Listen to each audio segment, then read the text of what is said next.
Some viewers may find the following video disturbing. Viewer discretion is advised.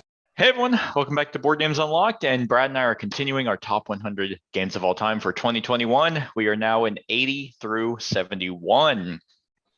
I should pull up my list of games, as that would make it helpful. Mainly so I can talk about this general 10 and how, if I had to guess, most of it probably went up, as has been the theme for most of this year. About 6 of mine fell. 6 of yours fell? Okay. Yeah, three of them went up, and then I have one new one. One new one. Okay. 80 through 71.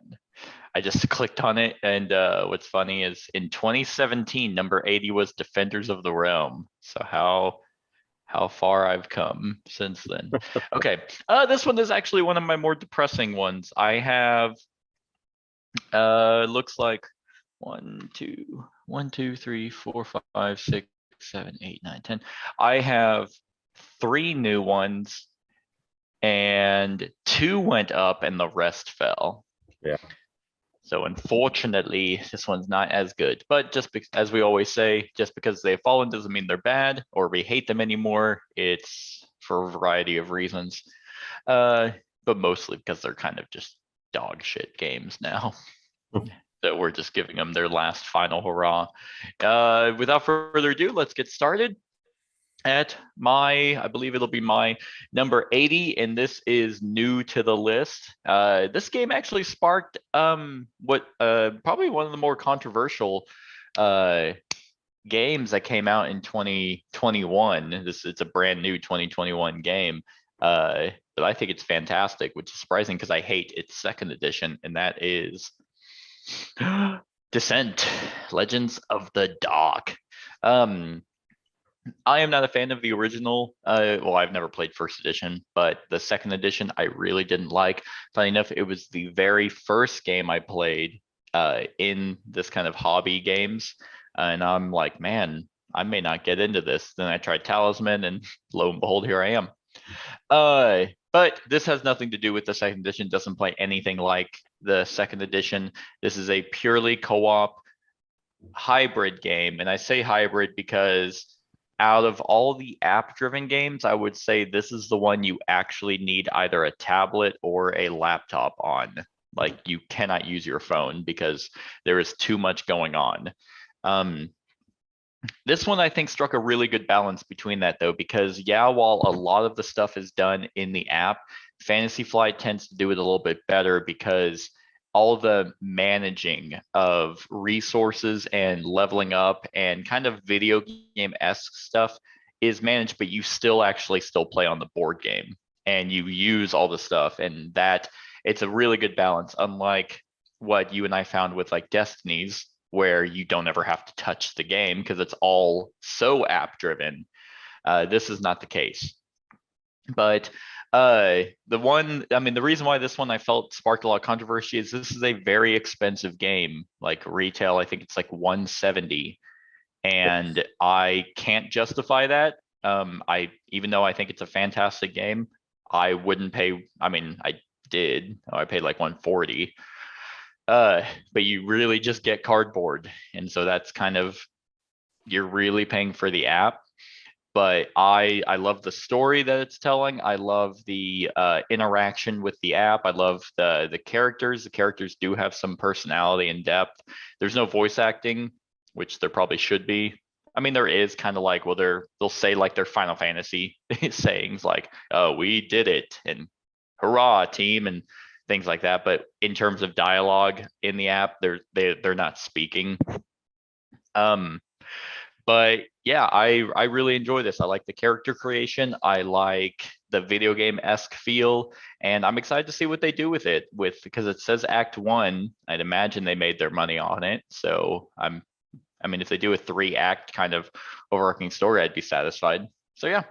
That's what I was gonna say. With this being Act 1 and being so expensive, I'm almost wondering if like their next parts will be like bigger box expansions and won't be as expensive since they already have the platform.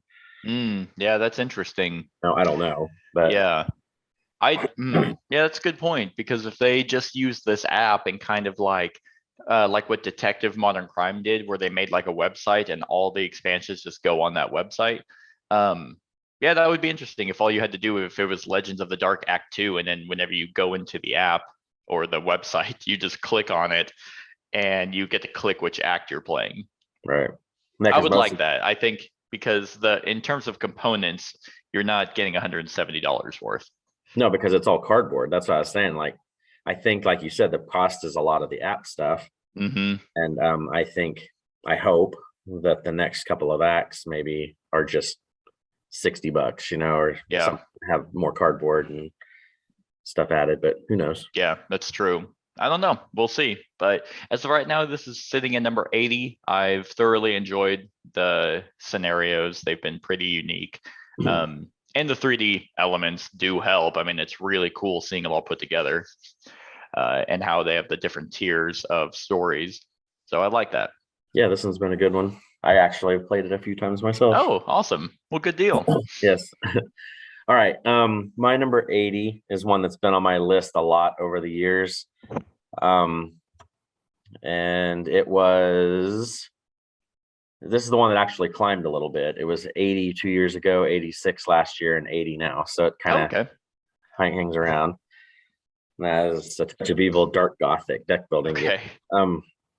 This is I like deck building games, and I like the Touch of Evil universe. And this one, I mean, you have to kind of like the Flying Frog style, I guess, with Hmm. the cheesy B movie photography and all that stupid stuff. Is this But not the one that has drawings? it has some drawings and some photography. Oh, Like okay. it's both. but I think the thing that's unique about this is most deck builders that you have use like two currencies. There's an attack and then a currency to buy or whatever. This one has three.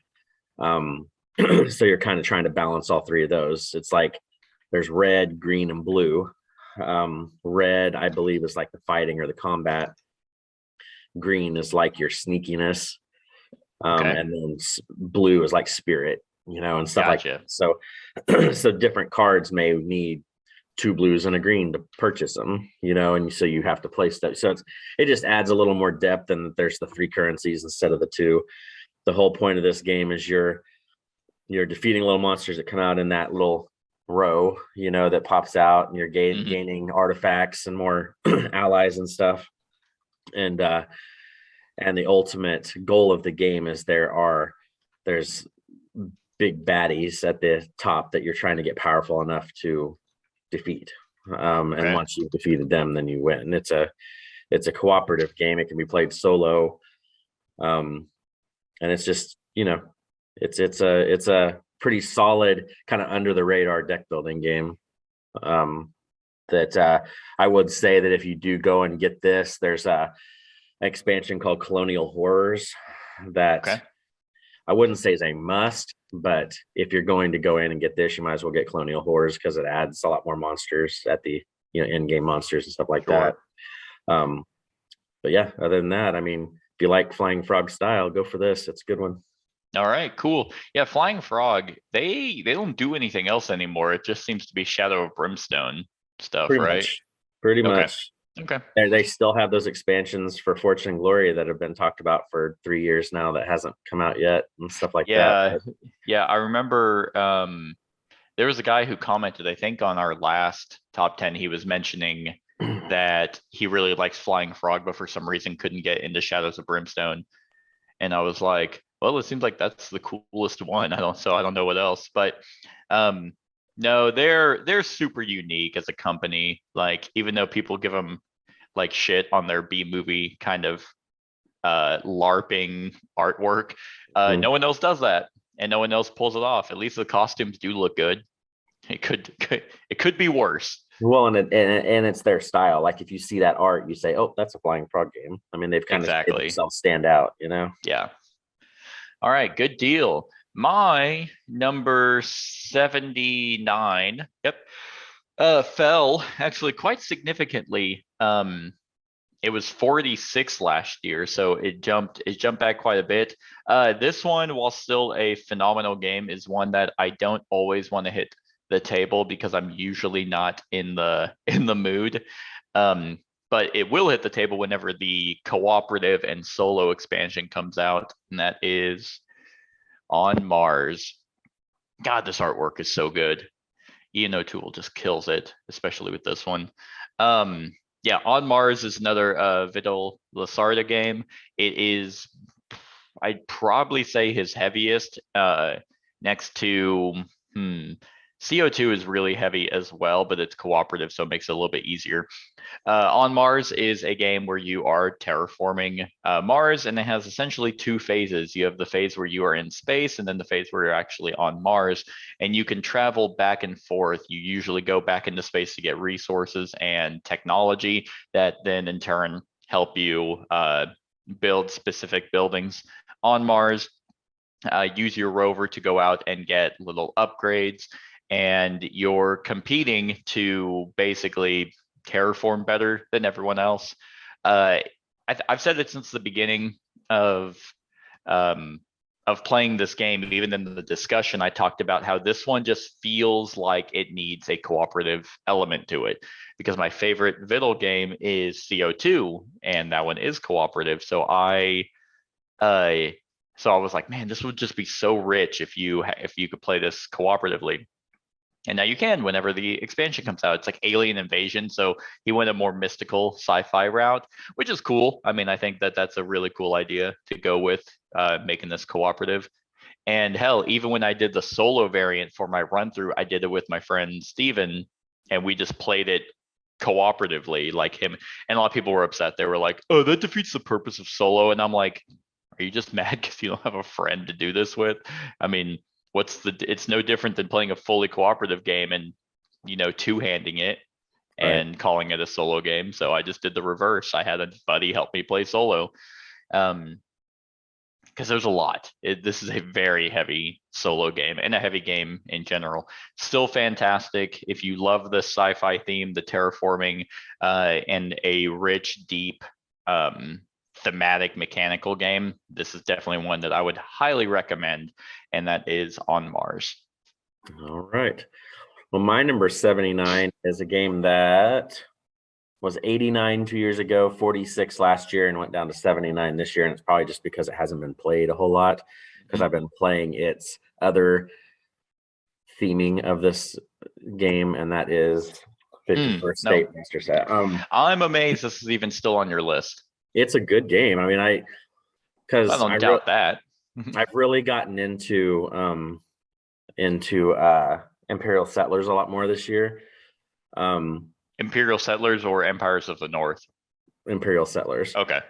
And this is Imperial Settlers, only with a different theme. So it's like, it has even has the middle board, and you're building stuff to the left and right of the board. I mean, it is the exact same game for all intents and purposes. It's just the theming is different. The resources are different. You even go as far as you can raise locations and make deals. And I mean, it's everything. It's just a retheming. But this one's cool because it has the post-apocalyptic theme. There isn't as many expansions out for it, because this is a rehash of an older, the 51st State old versions of the game were different, and when they got repurposed and made like this is when it became more like Imperial Settlers. But there are little box expansions for it, that add more to it and stuff like that. But this one plays really cool solo. It has kind of the same solo as Imperial Settlers, where you're just trying to beat your score and stuff. But there's a reason this one's where it is, and Imperial Settlers will be where it falls. Sure. But I just like that the mechanics and card play of both of them is the reason that this one's still on the list. Yeah. I mean, it seems to come down just to theme for both of them. I don't like post-apocalyptic Mad Max kind of theming as much. I've actually slowly started to realize that if you're going to do post-apocalyptic, I really like the psychedelic, like the Rage 2 kind of way of doing it versus the Fallout kind of style. But that's just for me. So Imperial Right. Settlers. Did you ever get the big box storage for Imperial Settlers? I didn't need to because you gave me the organizer for that one box, and That's right. it all fits in that fine. So I That's didn't true. play. Yeah. Okay. All right. Good deal. So my number 78 was 58 last year, so dropped 20 spots, and it was 68 in 2019. So it's always been increments of 10, seems like, which is very interesting because I actually did play this year, and it was a phenomenal experience. But I guess, I mean, it's still where it's at. This is one of the funnest party-ish kind of negotiation games where every game is going to be different, and that's what they claim on the back of the box, and that is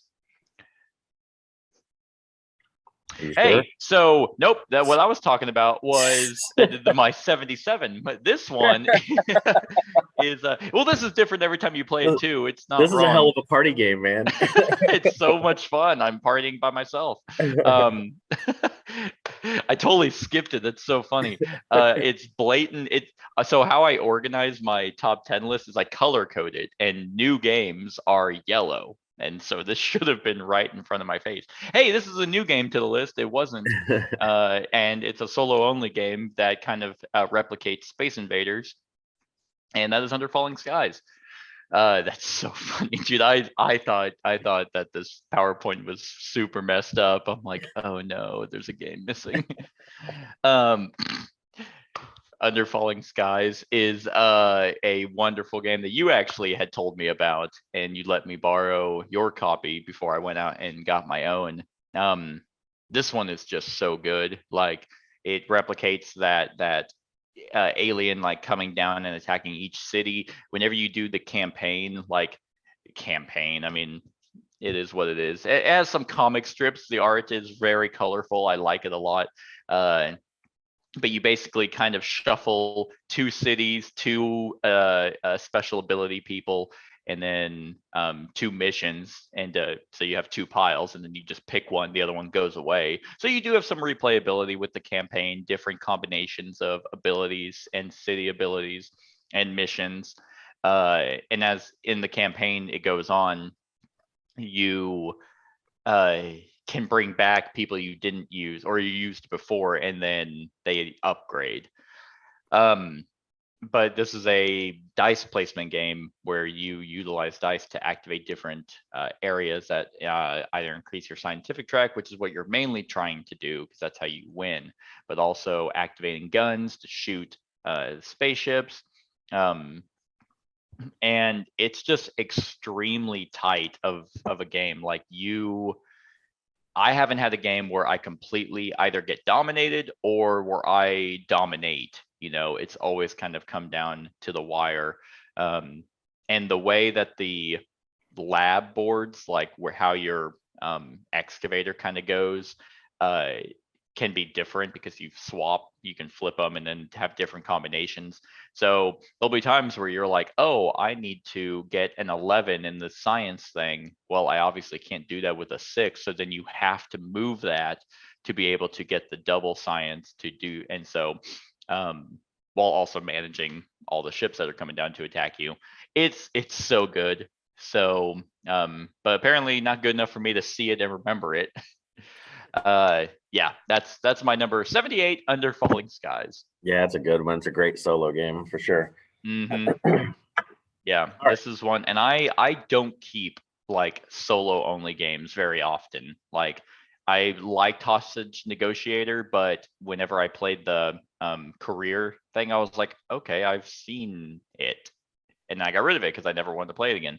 But I have this one and Final Girl and I think it was called Unbroken. Yeah, those are like the only 3 solo only games that I have that I actively sought out. In fact, I played this one and Warp's Edge like the same day, and I bought this one instead of the other one, even though Warp's Edge is really good too. Right. So yeah, 78, Under Falling Skies. All right, my number 78 was it is still one of my go-to like group games. It was 82 2 years ago, 32 last year, so it's dropped quite a bit, and it's mainly because I haven't been gaming with groups, so it has not hit the table hardly at all this past year.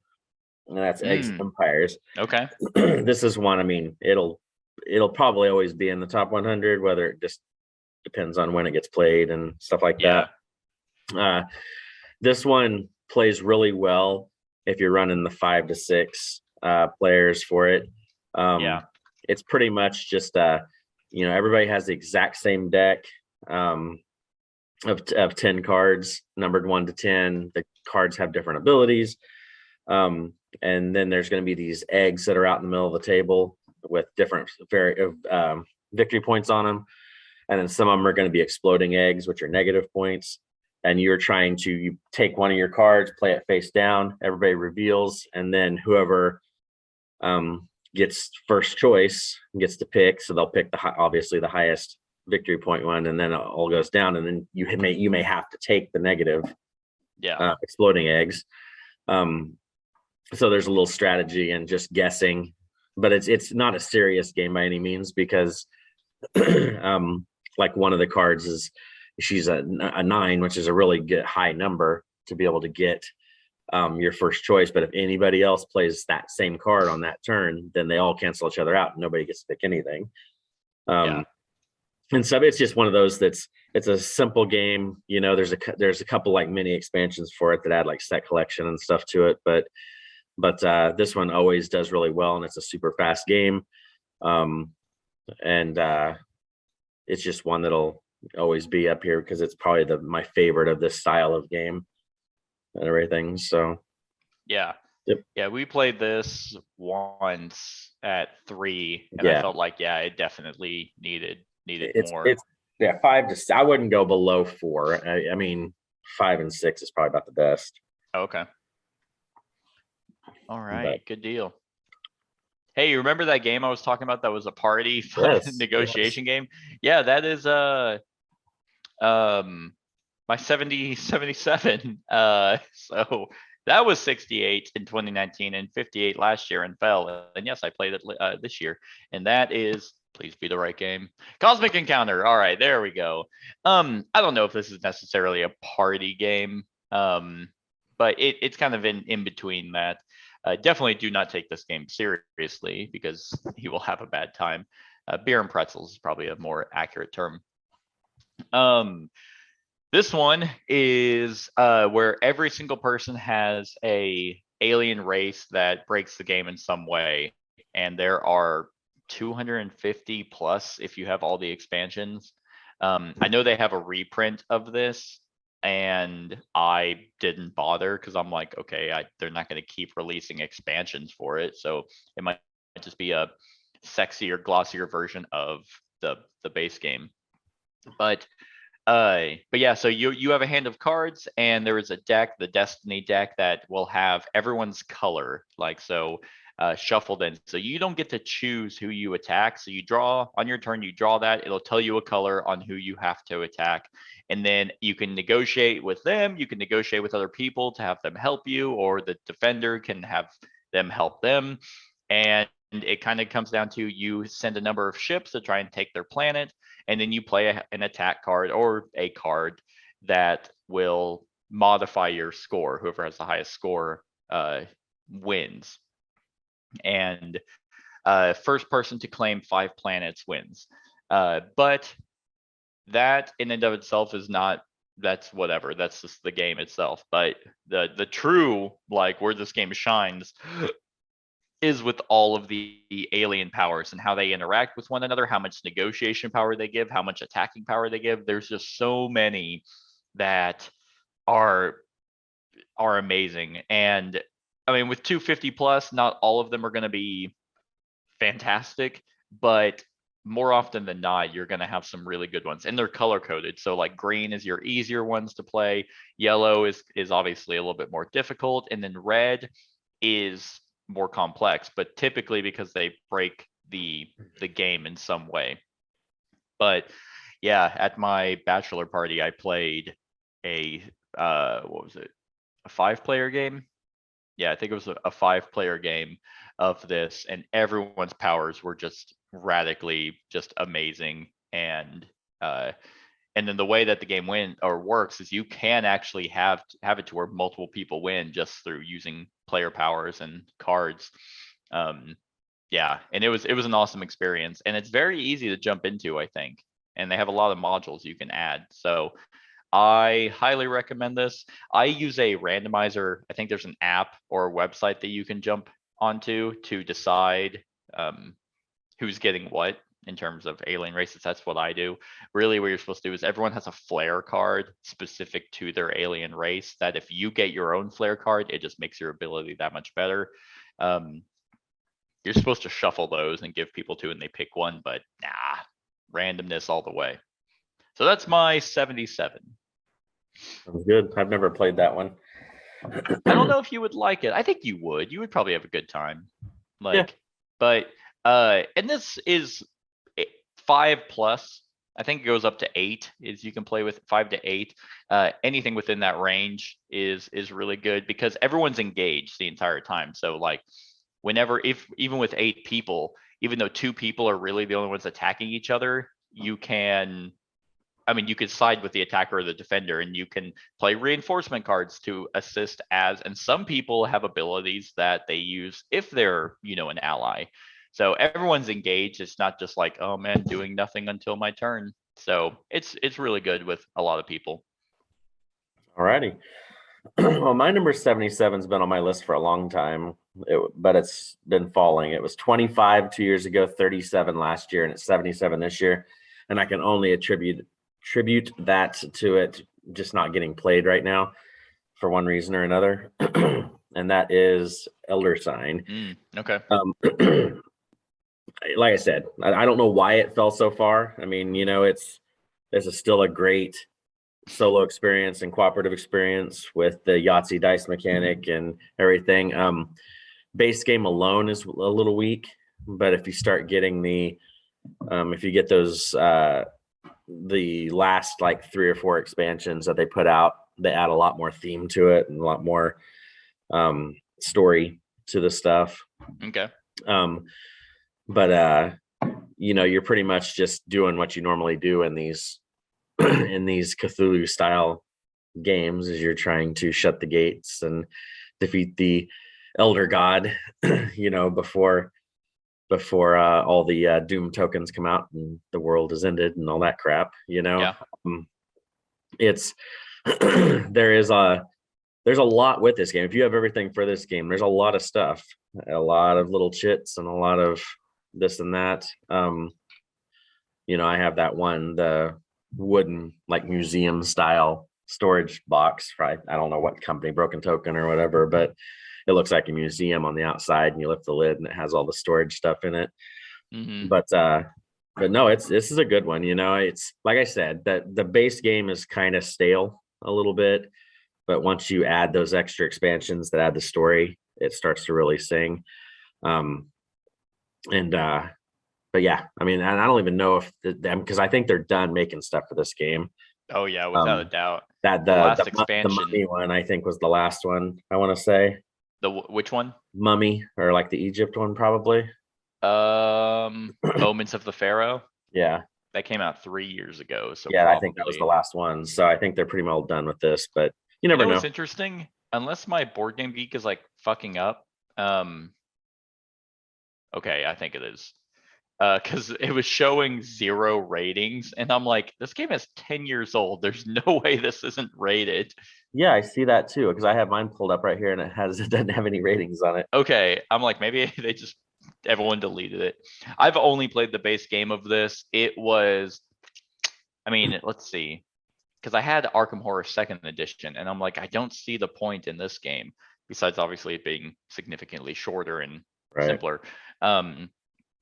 But I've wanted to try the expansions, because I thought the base game was all right. Yeah, there's 461 pages of ratings, so I gave it. Apparently I still have it rated at a 6, so it's fine. It's all right, at least the base game.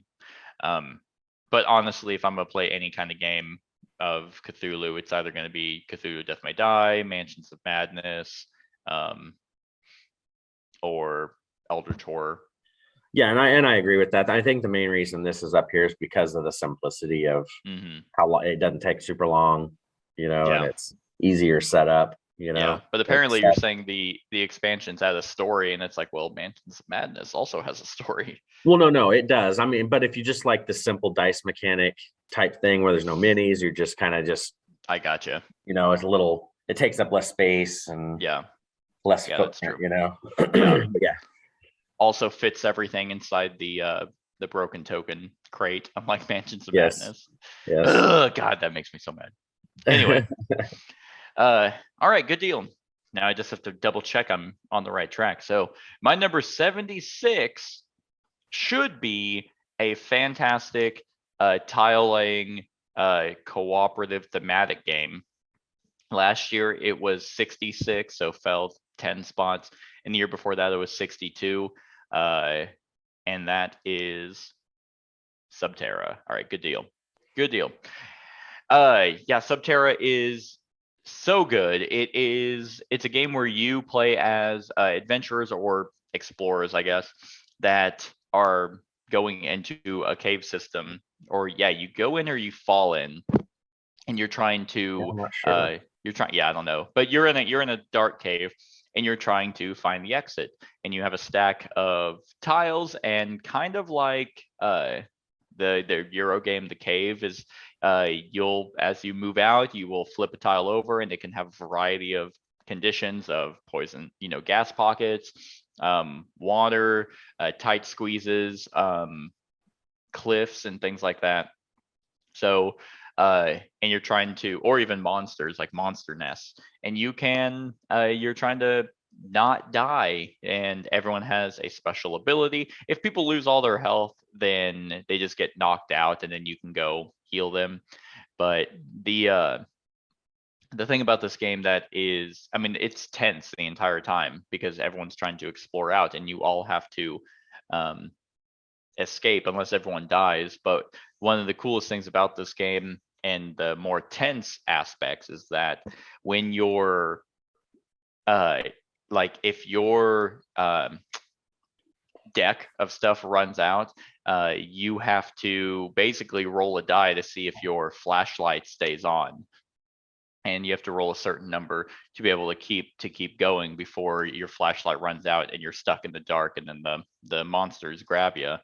It's if your games come down to that, and then you're rolling extremely well because you're just booking it through the thing, like flipping tile after tile, you don't even have time to check ahead, so you're just really hoping that you top deck that the correct tile. And if you happen to like roll well and find the exit and get out, it's really cinematic. So I very much like this. It's a strong co-op game.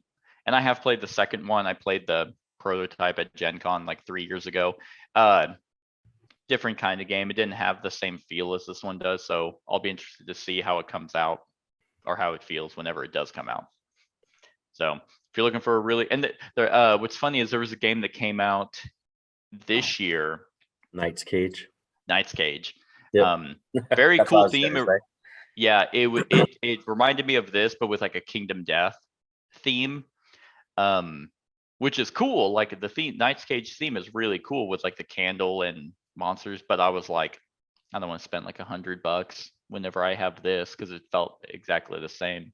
The difference with the Knight's Cage, from what I understand, I haven't played it, I've just been from reviews and stuff, is like once you get far enough where the candle doesn't light, then you pick those tiles back up. Yes. And stuff. So it makes it to where everything's just kind of, yeah. It does have some differences, but I think the price of the Knight's Cage like kind of threw me off, because I was like, well, especially at Gen Con, whenever you're budgeting to buy better games, it's like, well, yeah, I could buy this, but I have Subterra, and it has the same kind of feel. So I was like, I don't want to spend that much money on it right now. But yeah, I guess look them both up because they are kind of similar. So, and then pick which one you want to get if you have the money but don't own either. Yeah. So yeah, that is my 76 All right. Subterra. My number 76. Let's see here. It was 74 2 years ago, 78 last year, 76 Hey, there this we year. go. So it just stays kind of like right in the same area. And it's a collectible game that is a dead game, but Okay. it's a very, very fun game. And that is, oh my, Oh, Star Wars Destiny. She all put the right. big picture. Um, This looks more impressive. yeah. This is, I love Star Wars stuff anyway, but what's cool about this game is they had the little starter packs and stuff, but when you'd buy these packs of cards, and each pack would have 5 cards and 1 dice in it. And as you can see, the dice there on that picture, they're bigger dice. They're dice kind of like the size of, think about the dice in Seasons or stuff like that. They're bigger. Okay. And they have the pictures and they have different faces on them for abilities and such. But you what you do is you create like somebody will be the bad guy, someone will be the good guys. And your whole goal is to take out the other person's characters. It's a kind of like a dueling game. Okay. What you do is you build your deck at the beginning, and all the cards that require dice, you'll gather those dice and you'll set them over to the side because they don't come into the game until you actually pay to put that card into play. And once you put that card into play, then you roll the dice and it becomes part of your deal. And if you can see, like on that card in that picture with like Rey and Finn, there's a list over to the left that shows like all the faces of the die, and that's how you know which need dice, and that tells you kind of what you can do. Did the dice come with the stickers on them? Yes. Okay. Well, they're not stickers. They're kind of like that. They're kind of heat pressed into it. I mean, they're really high quality. They're not gotcha. Okay. cheap stuff. But like I said, it's a dead game now, but there's so much content out there, and there's still a community that plays this game. This was another one of those things that FFG kind of dropped the ball on, because it hit the ground and it was super popular, but then they kind of drug their feet like they do on some of these things and didn't get enough content out in time. And then people stopped playing it, and then they just kind of whittled down after that. It's still, though, it's a super game. I have a ton of this stuff. Because there was at one point the booster boxes were like $20-30. They're back up now because for some reason people have started playing the game again on their own. But when they were cheap, I bought like 5 or 6 booster boxes and stuff. And then there's those white packs in the middle that have like Boba Fett and stuff on them. Those are like dual deck, kind of like, think about like your you talk about Magic, those commander decks. Oh, like pre-cons? Yeah, so this is like a pre-constructed deck, and it has the dice and stuff with it and everything. So they have all those. I mean, you can mix and match and build with them, but those you could just buy and play. But yeah, I mean, this is a really cool game, super thematic, if you can imagine that. I mean, there is a little bit of dice manipulation and the abilities and stuff like that. And you're just you just go until you defeat deck. It's defeat or deck your opponent, I think, is the other way you can win. But yeah, I mean, this is a good one, and you can still find stuff reasonably priced if you want to give it a shot. Was this I'm looking it up, and it's like, these brand new cards include events and characters inspired by Star Wars: The Last Jedi, and it's they've had sets that range from original Star Wars, the new Star Wars, the Rebels animated, the books. I mean, this goes a whole universe. Yeah. So I mean, there's tons and tons of stuff in this game. Yeah. I'd like to try this game. I have a bunch of pre-built decks and stuff that we could try sometime. Sweet. Was this one was it a TCG or a LCG? It's a TCG, like it randomized packs and cards and stuff. Yeah. That also might be why it died, because it's like, they were only like $3 a pack though, and you got 5 cards and a dice. I mean, it wasn't horrible. Yeah. I mean, it was selling great. Like, I mean, it was going gangbusters there. But then they like after the first 2 boxes came out, there was like a 6-month delay, Okay. and people stopped playing it after that. Like, and that killed it is what everybody on the forums kept saying and stuff. So it's like I think if they would have kept the stuff coming out on a more, kind of like how Magic has that down, where they're have stuff come out like right on time and stuff, then it would have kept going, I think.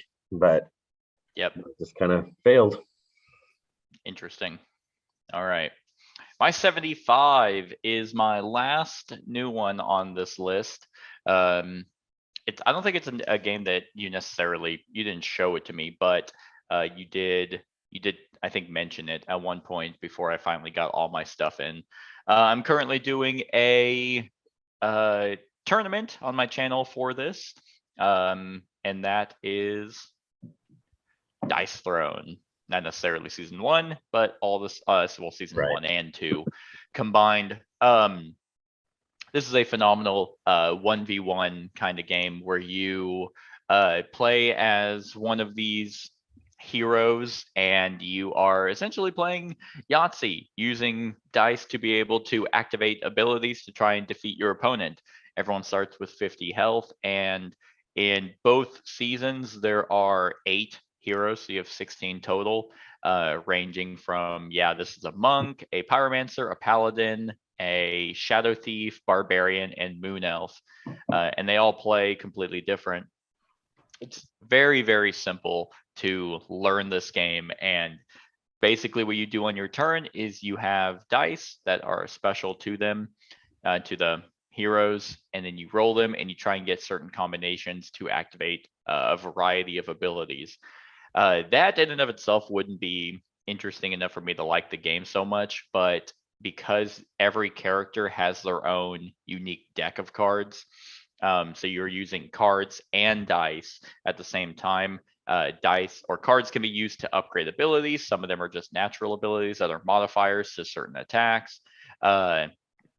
It's very, very good. But it does kind of come down to randomness at times, where how well you do could just be because your opponent isn't rolling well, and there's nothing you can do about that at times. But I have had quite a few games where I just couldn't attack them like I was doing a lot, and I got them down to like 5 health, and then they were able to squeak out a win. So you can get those comeback victories, and those have happened. But yeah, I'm doing the tournament right now. It is showcasing, at least from our experience, that there are some heroes significantly better than others, and I'm sure that information is actually already out. But that's kind of going to be the case for these kinds of games anyway. But yeah, this is a really good one, really solid head-to-head. The storage system for the 2 seasons is really good. And we'll see what they do with the Marvel one. I think they'll do just fine. Yeah, probably. It's a pretty good system. And yeah, I wonder what they'll do if they're gonna keep doing the Marvel one. I bet they'll I almost lay money they'll do just like they did with this Dice Throne, is they're gonna come out with another box of 8 here in a couple of years, and then they're going to have an adventures with it. I bet. Probably. That's that if I was a betting person, that's what I would guess. It's money, man. I mean, they make money, but they do make $1 million on the Marvel one. It's like I don't know what they did with the. I'm let's just see. guessing. Maybe 300,000. Marvel. 300,000, maybe. I can't remember what they did. They did 2.1 million. Yeah. So I mean, shit. I mean that tells me. No, right I there, mean I get it. I get it from a business standpoint. It makes sense for them to do Marvel, especially while MCU is still running, strong. So I mean, no one bitched about this, but everyone is bitching about Marvel Zombies, and it's like, but why? It's CMON, and that's gonna make that. I mean, I would be surprised, but I wouldn't be surprised at the same time if that didn't break the. Do you think it'll break the Frosthaven record? Oh God, no. You don't think so? Not even close. Not even close. There's enough people that are sick of Zombicide that they're not gonna back it. It's true. No, I don't. I will be yeah, you're right. surprised. I'll be surprised if it breaks 5. Okay. All right. Yeah. I'll yeah. And Frosthaven made a $13 million. Fucking A. Yeah, you're right. It's definitely not going to be beating that. All right. So my number 75 is an old game, another FFG game. It was 92 years ago, 138 last year, and now 75. And it's because I have started playing it a lot more this year and love the hell out of it. And that is Space Hulk Death Angel. Nice. I used to have everything for this game, all those expansions and everything. Sold it off because I'd played it a ton and everything. Then I decided to get back, and now I just have the base game. I can't get the damn expansions because I think each little tiny expansions sells for like $90 now. Yeah. Yeah. Stuff, but anyway, just even base game. I mean, this is a very tense. I hate the die in the game. That dice is cursed. It has to be loaded. Yeah. But yeah, this is a cool game because it's totally cooperative, easy to play solo. It doesn't take up much space. You just make a little line of your Death Angels, and facing is important. You know, you're trying to clear out a ship, more or less, is the theme of it. But of the Tyranids, and is it Tyranids in the base game? Yeah, I think so. Oh, I still own the game, but I do not remember it. It's Gene Stealers. Tyranids is an expansion, but yeah, I mean, they're just coming out of vents and doing all this stuff, and you're just killing and trying to work your way through the deck at the top to try to get to the control panel to do whatever one you chose, however you're trying to finish it. And there's different colors of Death Angels, and your teams of 2, so they kind of play off of each other that way, and you can move, or your positioning and your facing and all that stuff. And it's just, for it being a small box game and for it not taking up much space, it's very difficult, very tense, and very strategic, all in the same. It's difficult because you know what we need to do with that die? There's a way you can tell if a D20 is weighted. I think you put it in like salt water or something. Yeah. We need to do it with with that die. Well, I've replaced the die. I've actually used another D6 and just called. Oh, okay. I've just changed the fate numbers, or whatever. Yeah. I think the game itself is cursed too. But yeah, this is a really cool game. I just wish I could get my hands on those a couple expansions to add more to it again. Could you imagine playing this game with 6? I've played it with 5. Oh, really? How was it? It was good. I mean, it was a lot of table talk. I mean, that's good deal. Okay. That's a good thing with it, because actually the very first time I was introduced to this game, we played it with 5 because it was in my game group here in town, and you get your two Death Angels, and you just a lot of strategy talk and everything, and so plus it gets difficult too. I mean, but yeah, no, this is a great one. It's out of print, obviously. That's why everything's so expensive. Yeah. And it'll never come back unless Games Workshop decides to do something with it. But but other than that, yeah, Space Hulk Death Angel. All right, good deal. My number 74 went up. Last year it was 79, and the year before that it was 72. So probably sticking around the 70s. This is a extremely solid kind of math game where you are trying to utilize and manage resources to power up a bunch of grids on the map, and that is power grid. Yeah, wordplay. So this one is really, really good. It looks awful. Like that is ugly as fucking sin. But the game is very solid. It gets a rap of being a very mathy game. I don't think it's actually that bad. I've played mathier games. But essentially what you're doing is you are trying to be able to power up, I think, 15 total plants, and there are different types of plants utilizing coal, oil, plutonium, or and then energy, not energy, wind. And you play on different types of maps. So think like the Ticket to Ride kind of maps of different countries. So you can play in, I think the base game comes with Europe and America are the two maps, Yeah. and then they have a bunch of other ones. But you have to manage paper money. And so you pay for plants, and you have to pay for like the routes that you put these buildings on. And then there's also a I was gonna say drafting, but there's a bidding kind of system where you with the person in last gets to buy resources first, and the more of them that there are, the cheaper they are. So if you need to pay for a lot of coal and it's really cheap right now, but someone else also needs coal, but they go before you, they can buy a bunch of it, making it that much more expensive for you to have to pay for it. And I really like that. I love the fact about this game that you're never going to be, people can't screw you over and be like, oh no, I'm taking away all the coal, and you can't get any. No, you're going to be able to get some. You just have to probably pay more for it. And then you upgrade into better plants that utilize better resources, but those cost more, but they pay for more. Like, so if you have a plutonium resource, it manages more than just what regular coal can do. And wind plants are free, but they don't power as much. So it's so solid. This game is fantastic. If people are going like, oh, it's the mathiest game in the world, they're lying. Or they just failed math in elementary school. Give it a shot.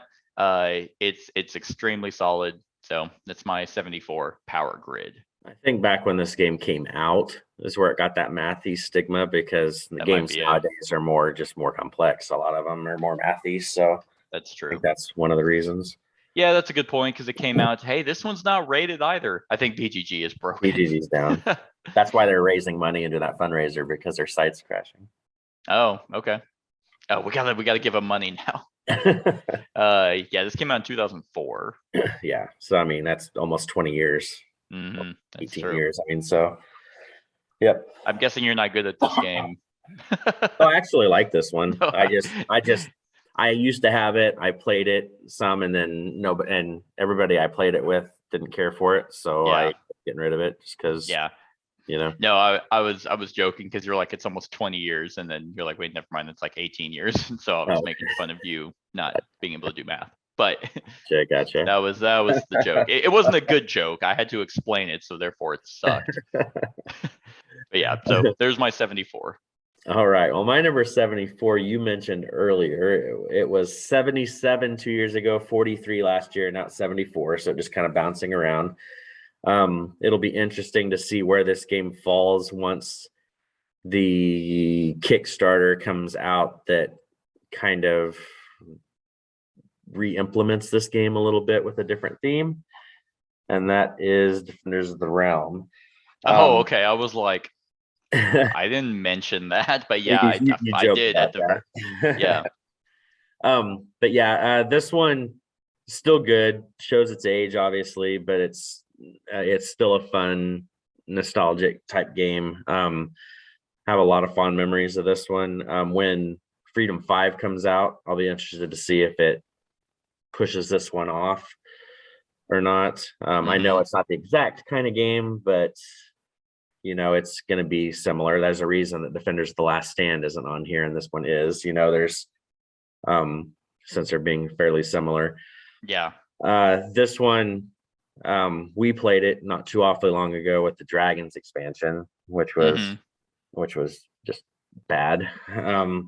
But playing it with, it's just impossible. Yeah. So playing it with the original stuff, like I said, it's an old game, shows its age, but it still is. I feel about this game kind of like how you feel about Talisman. It was kind of like it was an early game for me. It's one of those that'll always kind of be fondly looked at and stuff like that. But it's the prototypical unit defend the castle, kind of take some pandemic stuff to it where if you get enough taint or not taint, when you get enough minions on a spot, they kind of explode, I guess, or whatever, and leave taint and all that crap. But there's so many heroes out for this. If you have the hero expansions and everything, I think this game's out of print right now. I know you do. I think you can find it in a few places, but it's just not widely out there. Yeah, and I don't know. I was kind of disappointed because there was supposed to be a second edition Kickstarter of this that was supposed to be out like last year or something like that. But I think they kind of put their eggs in the basket with Freedom 5. I think. Yeah, probably. So, but yeah, I mean, like I said, this one I'll be interested to see where it falls once Freedom 5 comes out, but it's still a solid game nonetheless. Yeah, no, I agree. This is a good one. This one's fun. So I would never go back and get it again, but I would definitely play it. All right. My number 73 fell not too much. It was 60 last year and 55 the year before. This one fell mainly because I haven't played it, but it's still one of my favorite hidden movement games.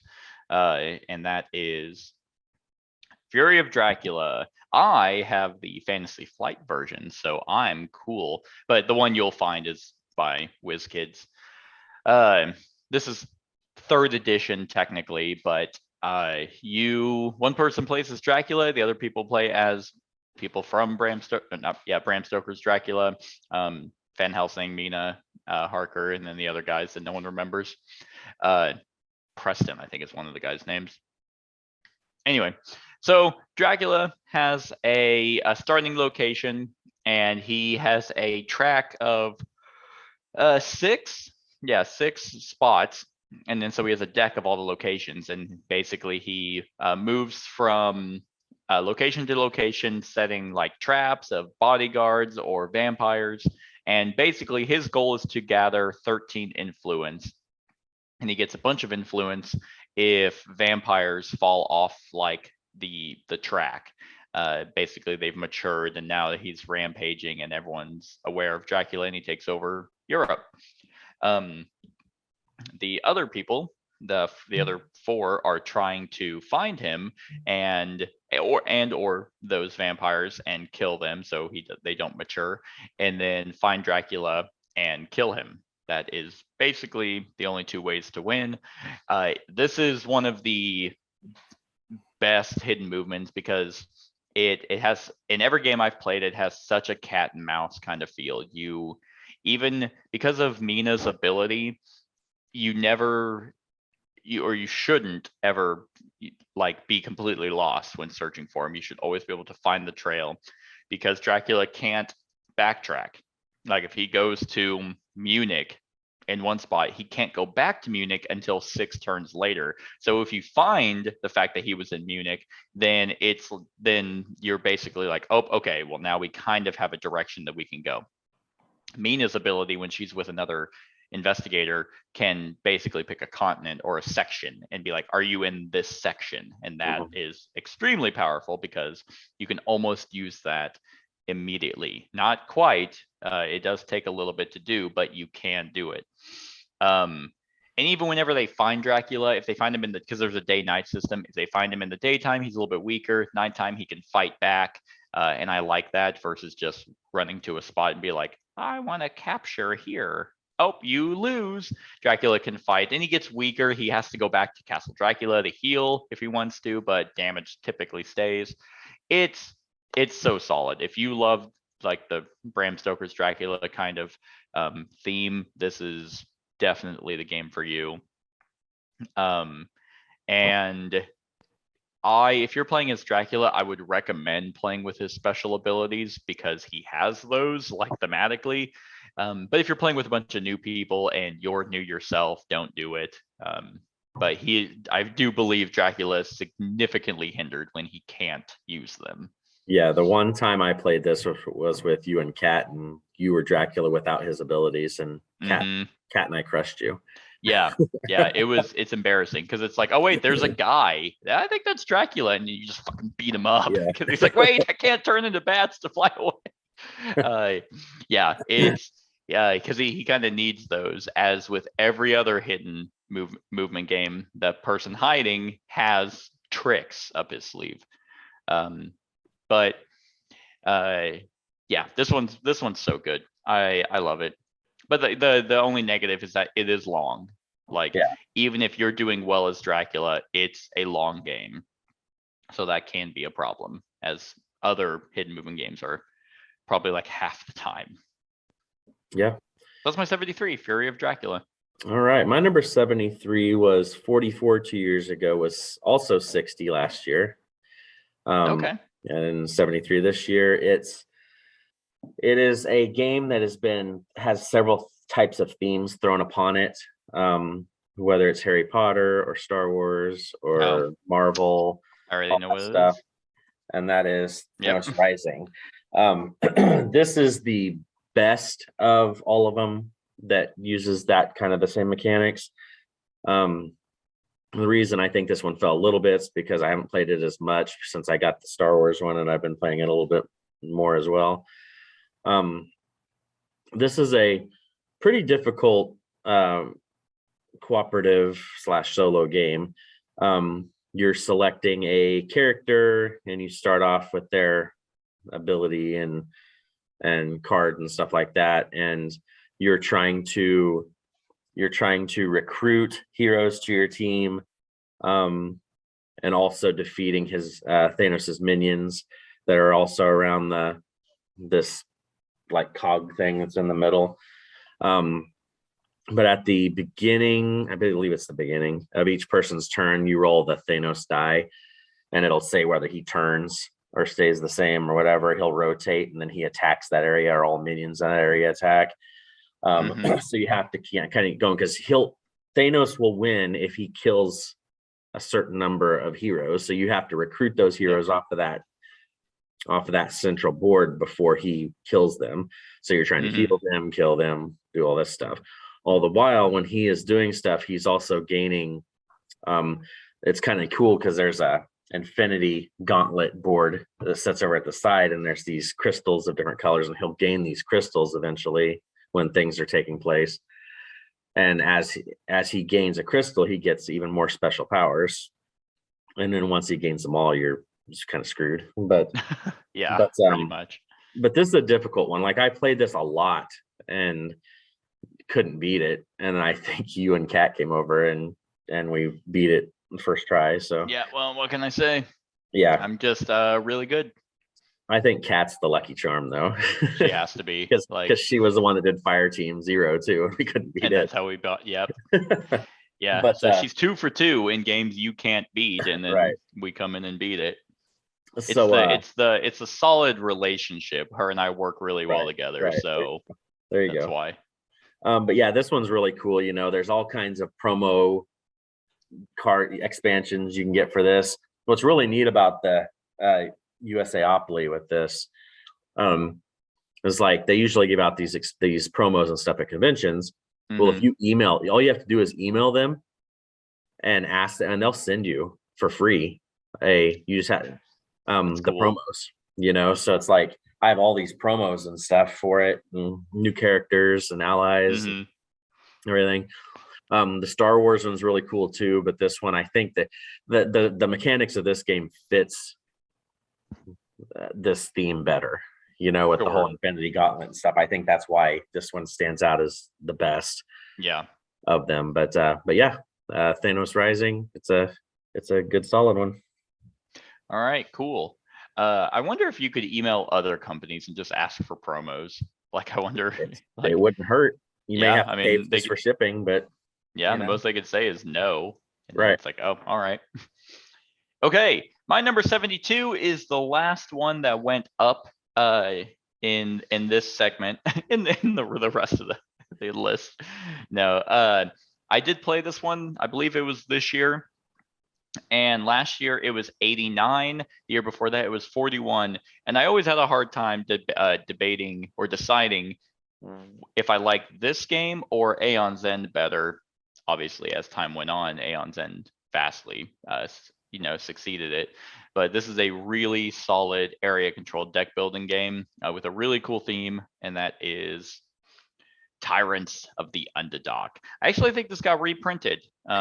This one looks like the new edition cover. Yeah. So I don't know if there's any differences between the two. It's probably like better components, if I had to guess. And I really hope they support it with expansions, because the previous edition only had the 2. But this is a game set in the D&D universe with in the Underdark, so Drow and the different houses of Drow. What's really cool about this one is my friend Devin, that I played this on the channel with, he had read all like the Drist books, so he knew actually a lot of these houses and like lore behind the game. I didn't know any of that. But anyway, this is a deck building game, and you're also trying to use those cards to purchase different members and different cards that allow you to assassinate, send spies, to try and area control different sections on the board to score victory points. And you also score victory points by having cards in your deck, but also you can move those cards out of your deck into your inner circle to get more victory points. Because some cards might be like worth 1 point, but they're worth 5 if they're in your inner circle. Kind of Elysium kind of feel. And other games that do that. But I had never played a game where you, at the time, and actually, no, there are a few now, kind of, but an area controlled deck builder that was new, especially when this game came out, and there's still not a whole lot out there that I can think of off the top of my head. The deck building is very satisfying. You get a lot of really cool combos with this. The area control is very tight, and it's extremely solid as an area control game too. It's not like they tried to combine both and failed at both. Both of them are really good. And it's set in D&D in the Underdark. Very cool theme. And then the 2 expansions, because the market of cards you are of different factions, like demons and dragons and things like that, and undead, and you can combine those. I think you pick 2 of them and you combine them to make the market deck, so you can get a different type of deck building combo and synergy based off the markets that you combine. And like I said, the expansions, there weren't many. I was actually I was going to tell you real quick, this version, the new edition that came out this year, actually includes the Aberrations and Undead expansion. Oh, okay. So this one actually includes them. Oh, I lied. There's not 2 expansions. There's just 1. Right. Sorry, it comes with 2 factions, is what I was saying. So this one, the newer version will come with the expansion now. There you go. Yeah. This is one I need to play, because I mean I love deck building and I like area control. I don't know why I've never played this one. Yeah. It's best at 4. Like that's what BGG is saying, and I would agree. Because there's different sections, like it's broken off into like 4 tiers kind of, and if you have less players, like the outer edges can't be like, if you're playing with 3, the outer edges, and if you're playing with 2, just the middle is used. Not that that's bad, but definitely having the full board available to you, yeah, I think you would really like it if played with the appropriate number. But yeah, I hope they support it. If they actually start releasing expansions for it, then I'll buy the 2nd edition and just keep getting factions. So yeah, that's my 72. All right, my number 72 was 47 2 years ago, 44 last year, 72 this year. It's just because it has not hit the table hardly at all. But it's still probably my favorite to date of this series of games, and that is Above and Below. All right. This one was kind of his intro, and there's I guess you'd call it a trilogy. There's this one, and then Near and Far, and then the other one is what was the new Now one? or Never. Now or Never. That's right. This is the one that introduced me to it. I wasn't a fan of Near and Far. Don't know much about Now or Never, but this one's neat because it has the there's the set collection of resources and stuff like that. You're building your village above ground, you're going below ground and building stuff. The story elements at the time when this came out, which it came out probably 6 or 7 years ago, were really neat and cool. I know Near and Far did it better, add a little bit more extra story to it. And I think these were all platforms probably to like the Sleeping Gods, like how he was trying to get everything. Yeah, probably. Now I know that Foreteller is doing Above and Below, which surprises me because there's not much reading really in this game as much as the others, but yeah, this one, it uses all the same kind of characters. The interesting thing was that with this one is you had your player board had your characters on it, and you would move them when you assign them to do different things. And they would either get exhausted, you could exhaust them, and then they'd have to like rest up, and come back. So you couldn't do a lot of stuff with them all at once. So there was kind of a timing that you needed to worry about. Yeah, I mean, this one I haven't gotten into because I know in the Near and Far Kickstarter they had the desert book or whatever for Above and Below. The extra book of stuff. I haven't messed with those desert yet. and swamp. Yeah, something like that. But yeah, so this is one that it's just beautiful game. It's not as dreary and brown as Near and Far. And stuff like that. That is true. Yeah, this is a very much better cover. Yeah. If I had to pick a drawback to this, it was and I know he's learned from his storytelling aspects, but this one there really was no resolution. Like no, it was just you'd go up to a guy that was in the in the water, and you had to make a decision, do this or that. But then it was like, if you do this, you gain this. If you do this, you gain this. There really wasn't any story after you did that. So anyway, I mean, this was a very simple game to get to the table with family. That was what I found out as well. Like, it's not a difficult game, and it kept everybody's attention and stuff as well. Yeah, I mean, Ryan Lockett and Above and Below, he is one of those designers, he does the artwork, the design, the production, everything. So yeah, he's one of those that whenever he makes a game, everyone kind of flocks to it. Yep. I was looking in Foreteller, they have Near and Far available.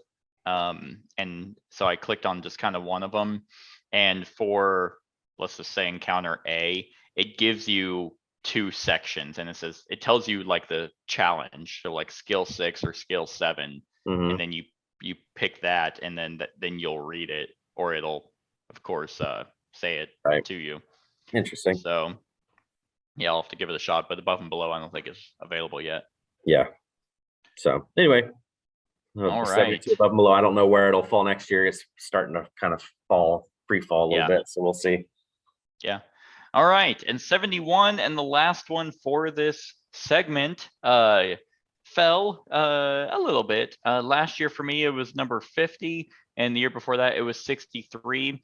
I haven't played this in a little bit, but they've released quite a few expansions, even though the expansion cards are not the same stock, and it just looks like garbage. And this is a game that you apparently super duper suck at, and that is Tiny Towns.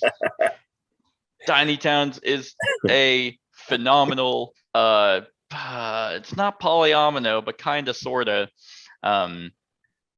where you place specific resources in a specific pattern that is a polyomino type to then build a building in one of the sections that the previous resource was at. It's all about spatial management and utilizing the different special abilities of the buildings to maximize the amount of points that they'll give you at the end of the game. And as the game goes on, you'll have less and less like room to actually build everything. And if you manage your resources poorly or place your buildings poorly, then that's going to make it a lot harder to build certain ones that you're trying to go for. And I saw someone online talk about a certain type of building, and they got like a shit, like hundreds and hundreds of points based off just the way that they placed it. And I was looking at it and I'm like, that looks wrong. But then as they were explaining it, I'm like, oh no, that is right. That is a really gross score. So the expansions to this one added little workers that give you some mitigation in terms of resources. Because basically how the game works is on your turn, you pick a resource, glass, wood, whatever, clay, and everyone has to place that resource on their board. And if you're playing with a lot of people, which I don't like this game with a lot, I like it at 3. But that basically means you, out of a lot of people, only get to guarantee you're getting a resource, because it's not impossible for you to be like, I need glass, and then 4 other people go, oh, hey, clay, wood, and you're like, all right, finally glass, and then it just kind of goes like that. The fortune includes money and kind of makes the game a little bit more complex. But money, I think, is a wild, so it allows you can spend it. Someone's like, oh, I want clay, and you're like, I don't need clay, and you spend the money and you get the resource you need. That helps out significantly. And then the villagers expansion added like workers that have special abilities, so you can spend those workers to go out and give you a unique ability that help you mitigate like placement and special actions, which are really, really cool. I don't know if they're going to keep making expansions, but if they stopped, I'd be satisfied. Yeah, this one is one that the first 2 times I played this game, I had a negative score. While the other people had like in the 20s and 30s. Yeah. And then I played it twice Saturday with 2 other people, and I got like 30 points and then 12. So I'm like, it just depends on the deal. But yeah. I mean, there's well, because what's cool is they've kept all the building types the same. In the expansions, they didn't add any more buildings in terms of actual physical pieces, but they added a lot of cards like to represent those buildings, and I like that. That gives you a lot of replayability. Right. And I like it. I mean, I like how I need to try it solo because that has that solo deck, that's the resource that they flip and stuff. So it's kind of, I'm kind of curious to see. I don't have any expansions yet. I'm going to get them because I would recommend the fortune one first. Yeah. My wife loves this game. So I figured she would. It's really, really good. The solo mode is solid too. She trashed us that game that I got a negative some points on. Like she ended up with 40 some points. Yeah, and everything. On and that's usually that's kind of the scores that I see. The one I saw online, like unless I missed something or the person explaining it missed something, it looked legitimate. They were getting like hundreds of points, like 300 points, I think is what it was. Crazy. So, so I don't know.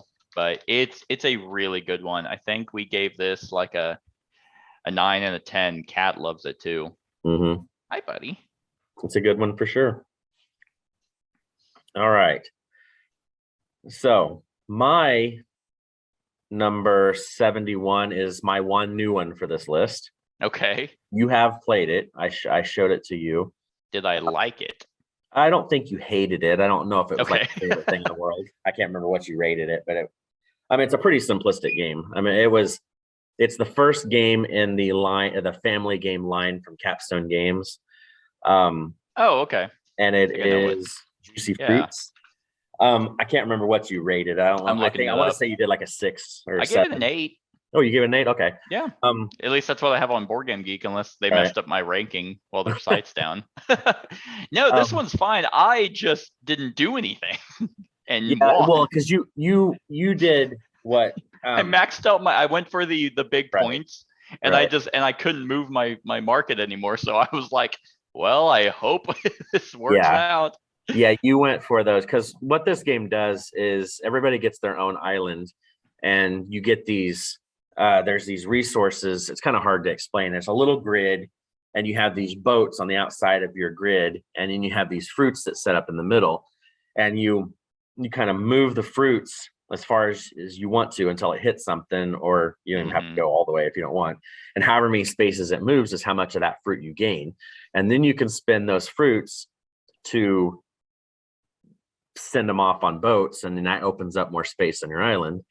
And then so your goal is to try to get those boats gone so you can max out your space, all the while you're buying these new things that set down in your grid that, hey Gannon.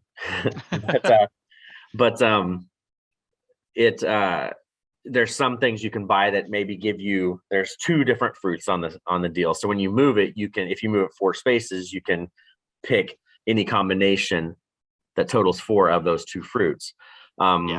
There's also ice cream carts that when you move, you can buy that many, you can make that many ice cream treats by spending fruits to do stuff. And then there's also, like what you had done, there's these permanent things that you can buy that when you buy them, they go on your grid, but they don't move. They just take up space. So if you buy a bunch of those, then you limit how much space you can move to gain resources.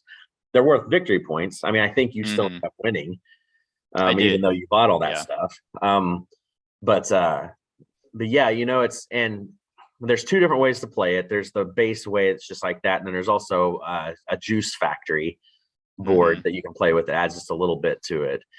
And what it does is it just adds an extra step at the end of your turn that you can choose to move your color token on the juice factory a space, and it may cost you resources or not, but then at the end of the game it could be worth certain points depending on where you're at. And if you bought the juice factory or the lemonade stand, I think is the token that you'd put in your deal, then it gives you more points for doing that. So it's a really simple puzzly kind of game. You just move fruit, and the fruit that comes with the game, the wooden fruit, is really big and chunky. So it's just like you move 3 spaces, I'm gonna take 3 bananas, and then you move, and everything. It's super, super simple, but it's the fun one. I've played this game a ton over this last year. Showing different people. It's super easy to set up and everything. It's super cute. I didn't have a bad time playing it. I also just realized that the island is one of those juicer things, which I never caught before until looking at it. It's really interesting that they consider onions a fruit. Onions. It's the red. Oh, that is a pomegranate. That's right. I know. It just looks like kind of like an onion. And then what's that purple thing? Do you remember what they call those? A mangosteen. Mangosteen. It's an eggplant. Banana, or it's like they're like banana, orange, lime, pomegranate, and mangosteen. It's just like, why didn't you just do apples and like pears? Like, why'd you have to add in these weird ones out of nowhere? No, I mean, it's an 8 in terms of like those family-esque games. So like I mean, I could have easily lost the game because all you or Kat had to do was just math how many points I was getting, because I couldn't do anything about it. I'm like, oh yeah, I'll just have all these really cool buildings built and have the business for I export it out. Like everyone's like, oh yeah, we're this native, really cute fruit island. And I'm like, level it. I need my condo here. I need my other condo there. It's fine. Yep. So that's my 71. All right. And that is it for this segment, everyone. I hope you enjoyed. Stick around. Next up will be, of course, 70 through 61, inching closer to being into the top 50. But let us know what you think of these games in the comments below. Other than that, like, comment, share, and subscribe, and have a wonderful whatever time of day it is for you.